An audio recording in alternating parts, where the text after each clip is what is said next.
트럼프 당선인이 메디케이드 가입 관련 소득 한계 축소를 추진, 2천만 명 이상이 혜택을 상실할 것으로 보입니다. 트럼프 당선인의 불체자 바하마 추방 시도와 관련 바하마 측은 절대 안 된다는 입장을 표명했습니다. 뉴욕시의회가 시티 오브 예스를 통과시킴에 따라 향후 15년간 8만 2천 채의 주택이 추가 공급될 것으로 전망됩니다. 키스 뷰티 그룹은 지난 3일 기빙 튜즈데이를 맞아 지역사회의 따뜻함과 나눔을 실천했습니다. 이상으로 주요 뉴스 전해드렸습니다. 아름다운 제품에서부터 아름다운 사회를 만들기까지 키스는 뉴욕에서 시작하여 현재는 전 세계 12,000명의 직원들과 함께 끊임없이 도전하는 기업입니다. 사람을 생각하고 존중하는 기업. 키스는 한인들이 사회의 주인공이 될 수 있도록 든든한 버팀목이 되겠습니다. 글로벌 뷰티 기업 키스. 뉴뱅크와 함께 꿈의 집을 마련하세요. 빠른 승인, 맞춤형 서비스, 전문가 상담, 지역 전문성, 경쟁력 있는 이자율. 뉴뱅크가 주택 소유를 쉽고 간단하게 모든 단계에서 도움을 드립니다. 지금 바로 가까운 뉴뱅크 지점을 방문해서 홈모기지 대출 상품에 대해 문의하세요. 뉴뱅크 제공입니다. 시청자 여러분 안녕하십니까? 12월 6일 금요일 TKC 뉴스데스크 첫 소식입니다. 트럼프 당선인이 메디케이드 가입 관련 소득 한계를 축소하기로 함에 따라 2천만 명 이상이 메디케이드 혜택을 박탈당할 것으로 전망됩니다. 트럼프 당선인은 당초 대선 공약을 통해 현재 연방빈곤선의 138%까지로 확대한 메디케이드 가입 기준을 하향 조정할 것이라고 밝혔습니다. 현재 미국 50개 주 중 뉴욕주를 포함한 41개 주는 연소득이 연방빈곤선의 138%까지 메디케이드 혜택을 주고 있으며 연방정부로부터 메디케이드 예산의 90%를 지원받고 있습니다. 이에 따라 트럼프 2기 행정부가 메디케이드 가입 소득을 축소하면 약 2,100만 명이 혜택을 잃게 되며 특히 12개 주는 주법을 통해 연방정부의 메디케이드 지원이 중단되면 약 430만 명이 즉각 의료 혜택을 받지 못하게 됩니다. 뉴욕주는 메디케이드 수혜자가 728만 5천 명이며 이 중 31.3%인 228만여 명은 연소득이 연방 빈곤선의 100%에서 138%에 속하기 때문에 수혜 소득 기준이 강화되면 228만 명이 메디케이드에서 축출됩니다. 캘리포니아는 메디케이드 수혜자가 무려 1,467만 명에 달하며 확장 메디케이드 수혜자가 전체의 34.3%인 503만 8천 명에 달하므로 대혼란이 발생할 가능성이 큽니다. 한편 올해 1월 기준 연방빈곤선은 1인 가족 15,060달러, 2인 가족은 24,440달러, 3인 가족은 25,820달러, 4인 가족은 31,200달러이며 트럼프 2기 행정부는 이를 기준으로 메디케이드 수혜 여부를 결정하게 됩니다. 현재 뉴욕주는 연방빈곤선의 138%까지 메디케이드 수혜 자격을 부여하므로 3인 가족의 경우 35,632달러, 4인 가족의 경우 43,056달러까지 의료 혜택을 받고 있습니다. 트럼프 당선인이 취임 직후 대대적인 불체자 추방에 나서 이들을 바하마 등 카리브해 국가로 보내는 방안을 검토하고 있으나 해당 국가들은 단호한 반대 입장을 밝혔습니다. 미국인이 가장 많이 찾는 관광지 중 하나인 바하마는 카리브해 섬나라로 트럼프 정권 인수팀 제안에 대한 설명을 통해 다른 나라에서 온 이주민을 추방하는 항공편을 받아들일 수 있는지에 대한 트럼프 정권 인수팀 문의가 있었다.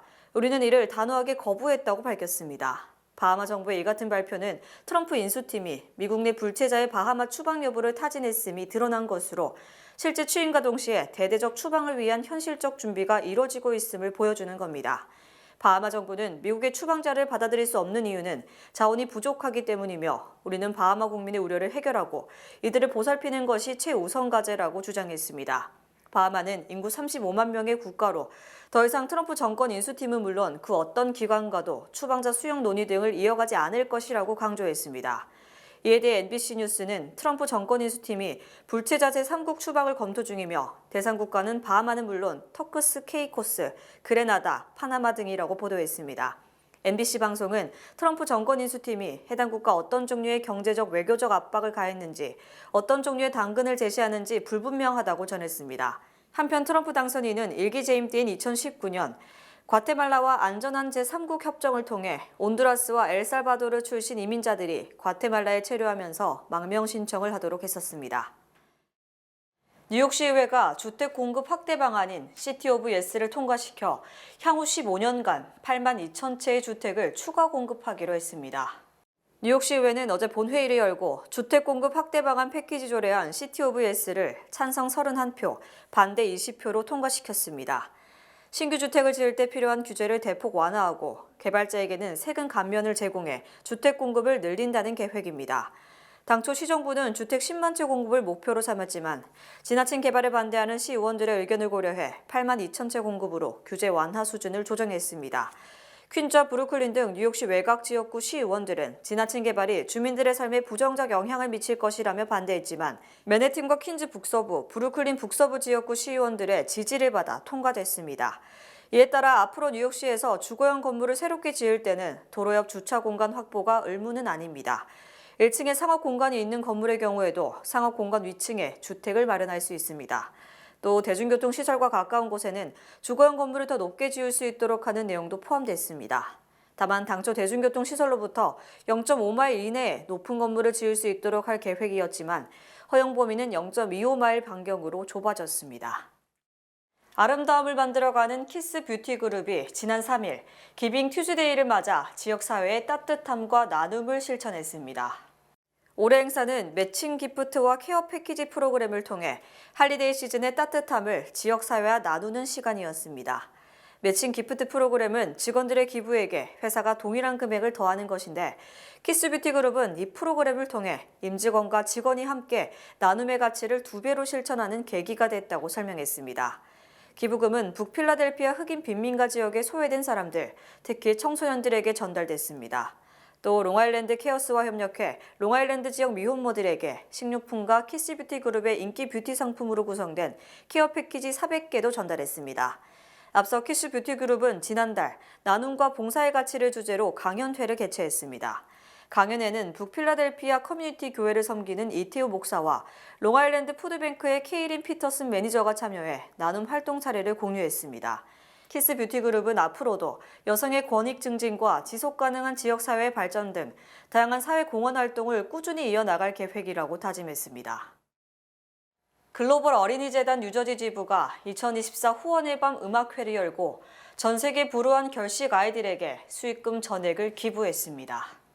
GCF 뉴저지 지부는 지난 1일 뉴저지 더블트리 호텔에서 160여 명의 회원들이 참석한 가운데 2024 후원의 밤 음악회를 성황리에 개최했습니다. GCF는 이날 행사를 통해 5만 달러의 기금을 모금했다고 밝혔습니다. 이날 모금된 수익금 전액은 전 세계 불우한 결식 아이들에게 전달됐습니다.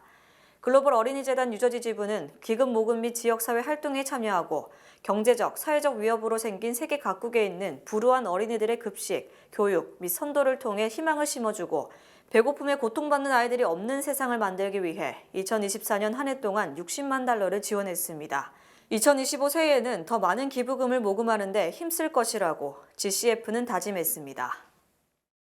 도노반 리처드 퀸즈 보로장이 국기원 태권도 명예 5단증을 수여하고 매년 퀸즈에서 개최되는 뉴욕 오픈 태권도 챔피언십에 대한 적극적인 협력을 약속했습니다. 뉴욕 오픈 박연한 대회장과 하세종 고문, 토니변 대한태권도협회 뉴욕 협회장, 그리고 롱깁 뉴욕주 하원 의원은 4일 리처드 보로장의 태권도 명예 5단증 수여식을 개최했습니다. 이날 리처드 보로장은 세계 태권도 본부에서 발행한 국기원 5단증 심사에 합격해 관계자들과 증정식을 개최했습니다. 박연한 대회장은 매년 퀸즈에서 뉴욕 오픈 태권도 챔피언십을 여는 자리에서 주요 지역 정치인들을 초청해 국기원의 태권도 명예 5단증 심사를 실시하고 검정띠를 수여해 왔습니다. 태권도 명예단증은 국기원이 태권도 심사 규정과 명예단증 교부 규정에 따라 태권도의 위상 정립과 글로벌화에 이바지한 사람에게 심사를 거쳐 수여하고 있습니다. 어제 오후 브루클린에서 과속 차량 단속 중 경찰의 총격이 있었습니다. 단속 차량에는 어린아이도 타고 있었는데 다행히 어린아이의 목숨엔 지장이 없는 것으로 알려졌습니다. 사건은 어제 오후 3시경 브루클린에서 샷스파터 총격 감지 시스템을 통해 총격 가능성이 보고됐습니다. 경찰은 망가진 타주 번호판을 단 차량을 봤다는 목격자의 증언을 바탕으로 특정 차량을 발견, 추적했습니다. 경찰에 따르면 범행 차량은 과속하며 여러 번 신호 위반을 반복하다 교통체증으로 멈춰섰습니다. 경찰이 총을 들고 다가가 탑승자 남성에게 손을 보이라고 명령했지만 경찰을 향해 총을 겨누며 탈출을 시도한 것으로 전해졌습니다. 경찰은 남성을 총으로 쐈고 운전자 여성은 도주를 시도했지만 실패했습니다. 한편 총격이 가해지는 과정에서 한 경찰관이 뒷좌석에 타고 있던 어린아이를 발견, 아이가 있다고 소리쳤고 경찰이 아이를 구출해 나왔습니다. 아이는 안전하게 인근 병원으로 옮겨졌습니다. 운전자 여성은 허벅지에 2번의 총상을 입었고 이 총상이 경찰에 의한 것인지는 밝혀지지 않았습니다. 경찰은 총격으로 숨진 남성의 이름은 아직 공개하지 않았으며 이 남성은 지난 3월 발생한 살인사건 용의자로 수배 대상이었던 것으로 알려졌습니다. 트럼프 당선 뒤 일론 머스크가 사실상 공동 대통령 행세를 하면서 전기차 관련 정책이 테슬라 중심으로 개편될 것이라는 우려가 점차 현실화되고 있습니다. 일론 머스크 테슬라 최고 경영자는 어제 정부 효율부 공동수장인 비벡 라마스와미와 함께 연방의회를 방문, 다수당으로 의회를 장악한 공화당 의원들을 만났습니다. 자신의 아들을 목말 태우고 개선 장군처럼 의회에 나타난 머스크는 전기차와 관련한 모든 세액공제, 지원 등을 없애야 한다고 말함으로써 사실상 전기차 시장에서 테슬라의 경쟁 상대들은 큰 타격을 받게 됐습니다. 이에 따라 바이든 행정부가 인플레이션 감축법에 근거, 전기차 한 대당 최대 7,500달러의 보조금을 지원하는 정책은 폐지가 확실시되며 현대, 기아차와 LG, SK, 삼성 등 전기차 배터리 기업들의 타격이 예상됩니다. 머스크는 지난 7월에도 X를 통해 보조금을 없애라, 이는 테슬라에게 도움이 될 뿐이라고 주장했고 보조금을 없애면 경쟁자들에게는 치명적일 것이며 테슬라도 약간 타격을 입겠지만 장기적으로는 도움이 될 것이라고 말했습니다. 특히 머스크는 연방정부의 예산 남용을 막고 효율성을 높인다는 취지에서 새로 마련된 정부 효율부 수장으로서 재정 적자를 초래하는 각종 보조금 및 세제 혜택부터 금지시킬 것으로 전망됩니다. 머스크와 공동 수장을 맡은 비벡 라마스와미는 최근 바이든 행정부가 임기 막판에 각종 보조금 및 대출을 무더기로 승인해주는 것은 국민이 행정부에 맡긴 권한을 남용하는 것이라고 비판했습니다. 라마스와미는 어제 CNBC 행사에서도 바이든 대통령이 인플레이션 감축법, 반도체법 등을 통해 연방 예산을 흥청망청 사용하고 있다. 이는 어떤 이유로도 정당화될 수 없다고 지적했습니다. 트럼프 당선인이 대선 승리 뒤 한 달간 이룩한 것이 바이든 대통령 4년의 성과보다 더 크다며 자화자찬했습니다. 트럼프 당선인은 어제 뉴욕에서 폭스뉴스로부터 올해의 애국자상을 받은 뒤 수상 소감을 통해 나는 지난 4년간보다 지난 2주 동안 더 많은 일이 일어났다고 생각한다고 말했습니다. 트럼프 당선인의 이 같은 발언은 이스라엘 헤즈볼라의 휴전에 자신이 영향력을 미쳤다는 것을 강조한 것으로 풀이됩니다. 또 멕시코와 캐나다 수입품에 대한 25% 관세 부과를 발표하자 캐나다 총리가 마라라고를 방문한 사실에 대해 쥐스탱이 바로 날아왔다고 말했고 청중들은 트럼프가 캐나다에 미국의 51번째 주가 되라고 말한 사실을 의식 51이란 숫자를 계속 외치기도 했습니다. 트럼프 당선인은 선거 당일 엄청난 하루, 엄청난 밤이었다며 당선의 감격을 회고하기도 했습니다. 어제 시상식 진행을 맡은 트럼프의 절친한 친구인 폭스뉴스 앵커 숀 해티니는 민주당이 엉덩이를 걷어차였다며 트럼프에게 덕담을 하고 승리를 축하했습니다. 해티니는 또 트럼프가 유세 때 많이 사용했던 노래 YMCA를 틀고 트럼프와 청중들이 함께 율동을 하도록 하는 등 대선 승리 축하 행사를 방불케 했습니다. AP통신은 폭스뉴스가 트럼프에게 애국자상을 준 것은 트럼프와의 유착관계를 잘 보여준 사건이라고 풀이했습니다. 트럼프 당선인이 재임 1기 때 부과한 관세로 미국 기업이 타격을 입었다는 연준 차원의 보고서가 발표됐습니다. 뉴욕 연방준비은행은 트럼프 1기 행정부가 수입품에 대한 관세를 발표한 날 주가가 전반적으로 떨어지는 등 미국 기업이 타격을 받았다고 밝혔습니다. 뉴욕 연은은 보고서에서 상장 기업의 절반에 해당하는 기업들이 중국과 무역을 하고 있으며 이들 기업은 2018년과 2019년 트럼프 행정부가 관세 부과를 발표한 날 주식시장에서 더 큰 손실을 입었다고 설명했습니다. 또 그 뒤 2년 동안 중국과의 무역을 하는 기업들은 다른 기업들보다 수익이 13% 정도 더 낮았던 것으로 조사됐습니다. 뉴욕연은은 글로벌 공급망이 복잡하고 외국 정부가 보복 관세를 부과하므로 미국이 관세 부과를 통해 혜택을 얻기 힘들다. 미국 기업들이 예상 현금 흐름과 실제 결과에서 큰 손실을 경험했다고 강조했습니다. 뉴욕연은은 이에 앞서 트럼프 1기 행정부가 관세 부과 등의 무역 전쟁으로 미국 기업과 가계 수익이 3% 악화됐다고 추정했으며 이번에 이를 더욱 심층적으로 연구, 결과를 발표한 겁니다. 뉴욕연은은 수입품에 관세를 부과하는 이유가 미국 기업을 외국과의 경쟁에서 보호하려는 것이지만 대부분 미국 기업이 관세 발표날 큰 평가 손실을 보았고 이때 입은 재정적 손실이 수익, 고용, 매출 및 노동 생산성 감소로 이어졌다고 분석했습니다. 또 일부 민간 경제연구소는 캐나다와 멕시코에 대한 관세 부과는 북미 3국 경제를 모두 경기 침체 또는 경기 침체에 가까울 정도로 타격을 입힐 것이며 2년간 미국 경제 성장률이 부진하거나 마이너스를 기록할 것이라고 우려했습니다. 미국인 2명 중 1명이 올 연말 선물로 현금을 받기를 원하며 절반 정도는 선물 비용으로 $500 미만을 고려 중인 것으로 드러났습니다. 금융정보업체 랜딩트리 조사에 따르면 선물을 주는 사람 중 47%는 선물 비용으로 $100에서 $499를, 23%는 $500에서 $999를 쓸 계획입니다. 또 연말 선물을 주는 사람의 절반에 달하는 49%가 현금을 선물로 받기 원하며 특히 18세 미만의 자녀를 둔 사람의 61%가 현금을 원했습니다. 이외에 Z세대의 58%, 밀레니엄 세대의 57%가 현금 선물을 원하는 등 젊은 층일수록 현금 선물 희망도가 높은 것으로 나타났습니다. 특히 현금이 아닌 실물 선물을 받은 사람 10명 중 4명은 선물을 현금으로 환불받을 것이라고 답했습니다. 또 현금 선물을 받은 사람 중 27%는 현금으로 각종 고지서 등을 지불하는 데 사용하고 27%는 자신을 위한 선물을 사겠다, 또 18%는 저축을 하겠다고 답했습니다. 이 중 11%는 나 자신이 아닌 다른 사람을 위해 좋은 선물을 사주겠다고 답했고 9%는 빚을 갚는데 또 4%는 투자를 하겠다고 말했습니다. 또 미국인 10명 중 7명은 올해 선물을 주고받을 것이라고 밝혔고 베이비붐 세대와 18세 이상 자녀를 둔 사람 중 77%가 선물을 줄 것이라고 답했습니다. 소득별로는 연봉 $50,000에서 $100,000 사이의 75%가 선물을 줄 것이라고 답했고 18세에서 27세인 Z세대는 59%가 선물을 줘야 한다는 압박에 시달린다고 말했습니다. 연말 할리데이 시즌을 맞은 뉴욕시 곳곳엔 할리데이 마켓들이 즐비한데요. 흔하지 않은 특별한 선물을 찾으신다면 윈터빌리지, 그랜드 센트럴 할리데이 페어 등 연말 마켓만한 곳이 없겠습니다. 브라이언트 파크의 윈터빌리지, 그랜드 센트럴 할리데이 페어, 유니언 스퀘어 할리데이 마켓, 콜럼버스 서클 할리데이 마켓, 그랜드 할리데이 바자르, 메이시스 할리데이 스퀘어 등 뉴욕시 곳곳은 크리스마스 준비로 분주한 모습입니다.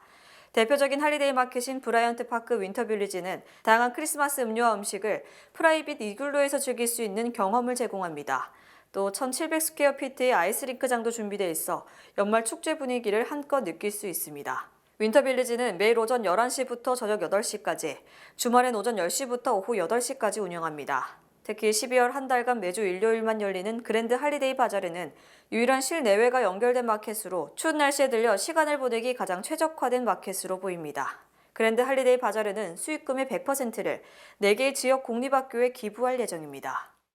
미주 최대 한인은행에서 이제 아시아계를 대표하는 은행으로 도약하는 희망을 설계하는 전문가들의 은행, Bankers, Experts, Neighbors, 뱅크 오브 호프가 지원합니다. 주요 단신 전해드립니다. 브루클린 검찰청에 따르면 작년에 접수된 불만 신고 중 60%가 가상화폐 스캠 관련인 것으로 나타났습니다. 브루클린 검찰청은 이번 해에 뉴요커들이 가상화폐 스캠으로 약 $4,000만 잃을 것으로 내다봤습니다. 로이드 오스틴 미 국방장관이 한국 방문을 추진했지만 비상계엄 사태 이후 보류하기로 결정했다고 로이터가 5일 보도했습니다. 비상계엄 여파가 한미 간 외교, 안보 분야에도 영향을 미치고 있는 모습입니다. 챗 GPT의 개발사 오픈 AI는 방위 산업업체인 안두레가 함께 미 국방부를 위한 새로운 인공지능 기술을 공동 개발하기로 했다고 밝혔습니다. 뉴욕 증시 주요 3대 지수가 4일 사상 최고치를 경신하며 일제히 상승 마감했습니다. 윤석열 대통령의 비상계엄 사태 여파로 폭락했던 한국 기업의 주가도 일부 손실을 회복했습니다. 혼다 자동차는 20만 5천 대의 SUV 차량을 기름 유출 이슈로 리콜한다고 밝혔습니다. 이번 리콜 대상 차량은 2023-2024년 혼다 패스포트, 2023년부터 2025년까지의 혼다 파일럿입니다. 이슬람 근본주의 무장단체 탈레반이 재장악한 지 3년 4개월째를 맞은 아프가니스탄에서 10대 소녀들의 중고교 역할을 해오던 보건학교까지 폐쇄됐습니다. 탈레반의 전 근대적 여권 탄압이 더 거세지는 양상입니다. 월스트리트저널은 컨설팅 회사 베인의 보고서를 인용, 2022년 이후 명품 브랜드의 고객 수가 10% 이상 감소, 약 5천만 명의 소비자가 더 이상 명품을 사지 않는다고 밝혔습니다. 전문가들은 하락세의 원인으로 지나친 가격 인상을 꼽았습니다.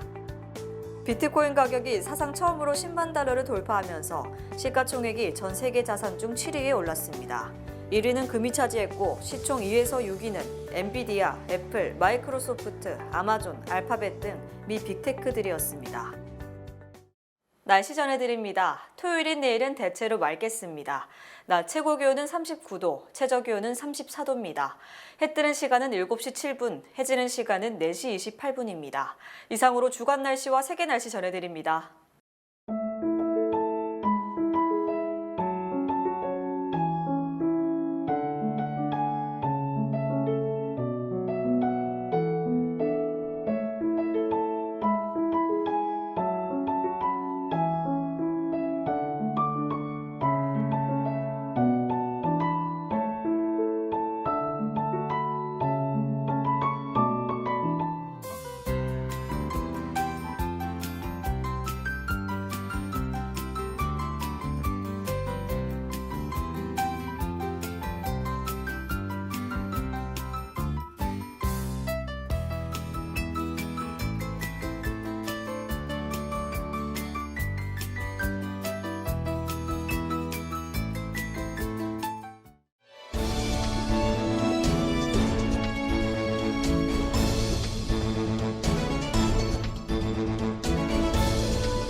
(2024년) 강원 정선군 뉴욕 특판 행사가 11월 25일부터 12월 4일까지 10일간 뉴욕 한양마트에서 진행됩니다.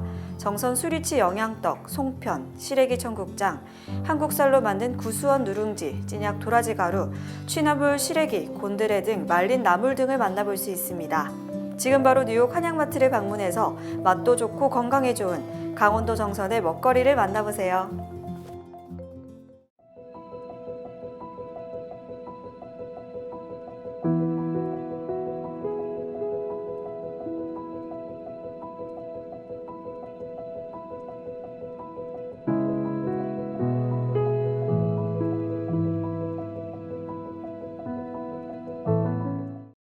이상으로 12월 6일 금요일 TKC 뉴스데스크 여기서 마치겠습니다. 시청해주신 여러분 고맙습니다.